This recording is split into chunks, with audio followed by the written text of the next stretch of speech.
Good grief. I didn't know. Did you know that he was still president? He's going into his 4th term. Did you guys know that? I didn't. Oh, so I was in New York City, which I look, I'm not going to lie. I don't like going there. It's so odd because when I was a teenager, I wanted to be in New York. I thought, New York is where it's at. Everything is so great. And it was just, and then as I got older, I realized that I didn't like living in close quarters with people because that means you have to interact with them regularly. I'm a situational extrovert, right? I like being extroverted and I like being personable. And then there are some times when I'm like, no, I'm not interested in that. And I just want to, this is what's going to happen is if I end up being an old widow, my kids are going to have to come check on me because I'm just going to buy a bunch of TV dinners and hole up in my house and watch C-SPAN. That's what's going to happen. You know that, right? I'll be like stuck to my chair or something. The fabric and I will become one. They're going to have to come check on me. So anyway, sometimes I just like to, when I'm not working, I just want to stay home in my own hobbit hole. So I went up to New York because I was speaking at Talkers, which is the big talk radio industry event that took place up there. And I've never stayed in the financial district. I've always been in Midtown. I don't like Midtown because Midtown, there are so many lights, you can't tell if it's day or night. But I would have to be up there because that's where all the television networks are, and whenever I go to New York, I'm either doing radio or TV or something. So I was in the financial district, and you know what, Kane? I don't know if you've ever been in the financial district, but it's actually quite pleasant. No, I've never been. Sort of. I mean, it's still the city, but it's still, and it still has that aroma of urine, pretzels, and gas, but it's not as bad, It's almost, parts of it are almost quaint. Urine, pretzels, and gas. That's going to be a Yankee Candle scent. Like if Yankee Candle, and everybody knows who Yankee Candle is. My mom apparently owns stock. She doesn't, but I think she does. If they ever made like the New York candle, it would be the New York City candle. I'm not saying this to be mean. Again, truth doesn't mean it's truth. It would be urine, pretzels, and gas. That would be the candle. Like that. But it was interesting there. Anyway, I had a really good time and I met a lot of very interesting people. And I don't think I was like the youngest person there. And it was very interesting because I don't go to industry events. I don't go to a lot of industry events, especially like that. I think that was like the first radio event that I've ever gone to. And I told everybody when I was speaking, you have all these people who've been in radio for a long time. Hannity spoke there. He spoke before me. He did the breakfast keynote and then he did something else later. These are all people, like big syndication folks. And I was there with my team from Radio America.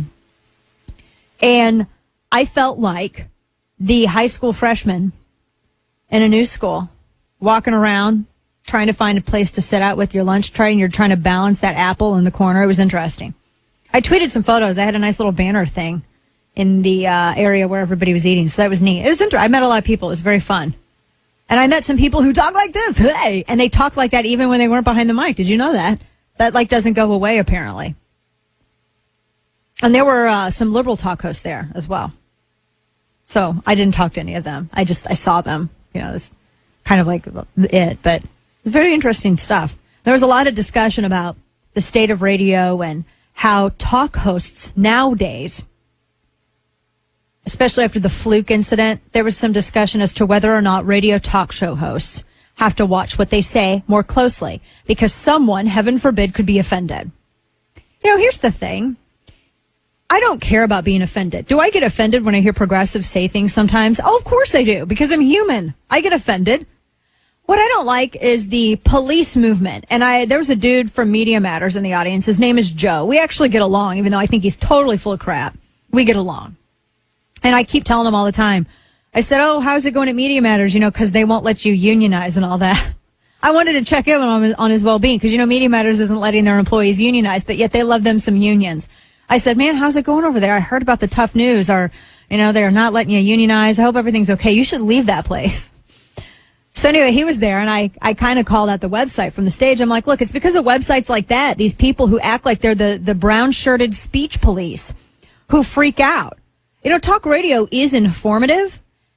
And I didn't study broadcasting. I took like 3 seconds of a broadcasting class and I was so bored to tears I wanted to die and I dropped it. I'm not even kidding you. I think I left the class early. I was like, screw this. I'm bored to death. And I left. I was like, I'm not going to, no. Nobody wants to listen to anything and feel like they're being lectured, feel like they're being in class, right? Because we all did that. We did our time, right? You don't want to sit there and feel like you're being lectured. You want to be entertained. And people can lie about it all they want to, but one of the reasons that people watch Fox or CNN and they watch people debate it out over policy is because it's the modern day gladiators. It's because it's entertaining. It's informative and yet it's entertaining all at the same time. And so I had asked that. I'm like, are you not entertained? Stop being offended. I don't even care if it's a progressive, so long as it's entertaining. Entertain me. That's what I want. And I think some people out there just don't get that. The left sure as hell doesn't get it. They're like, oh my gosh, he said something remotely funny. We must freak out. And they send out, like, if it was Game of Thrones, they'd send out a bunch of crows. Someone said something. We think it's offensive. Boop, doop, doop, doop. It's like their Morse code, I guess. I'm tired of it. I don't care if somebody's offended or not. I hate people who are always offended make life suck. They do. They make it suck out loud. They are so unfun to be around. People who are constantly offended. Somebody referred to someone as an SLUT. Oh my gosh. Well, don't hit me up for birth control. Someone referred to something as this way. I don't care if you like what I'm saying or don't like what I'm saying. I have every right to say it, and your opinion on that is completely and wholly irrelevant and does not matter one blip in my life. That's how people in talk radio need to be. There was another question somebody was asking, well, why doesn't liberal talk do well? Well, because we have liberal talk. It's called NBC, ABC, CBS, MSNBC. Because we have it. It's out there everywhere. People get tired of it. They want an alternative. Quick break. We have so much coming up still. But yeah, they want an alternative. Like the conservative alternative. Like this show.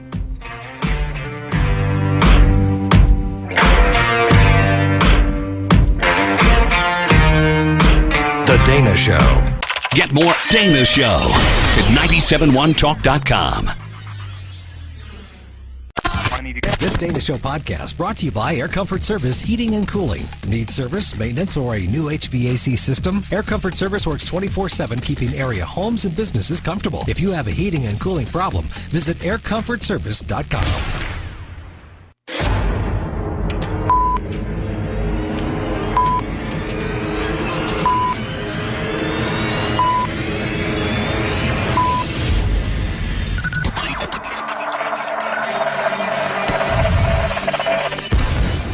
Dana Lash is off and running, generating the buzz. All bets are off at this point. So great to talk to you, Dana. You're my favorite. Dana, you and I are blood brothers for the American dream.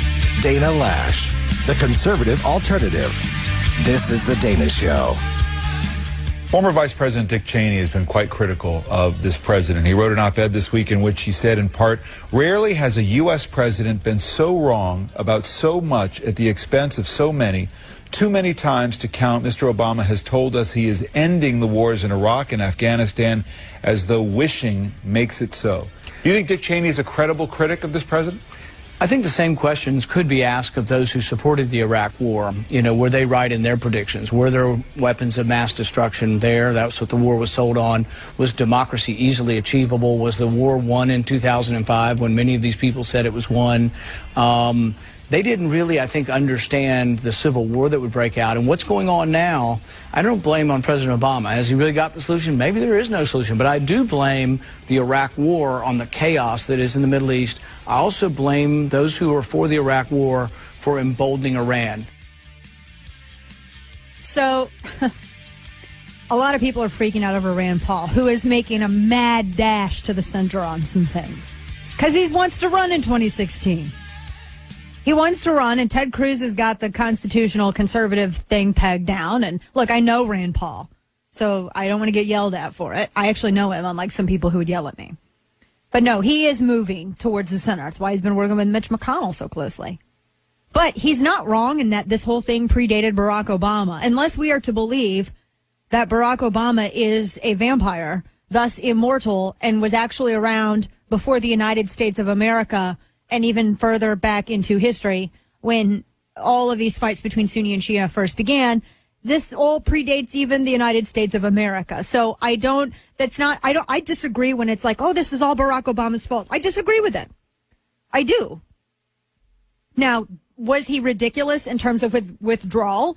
Yes. Don't sit here and commit to, as a country, a resource, and then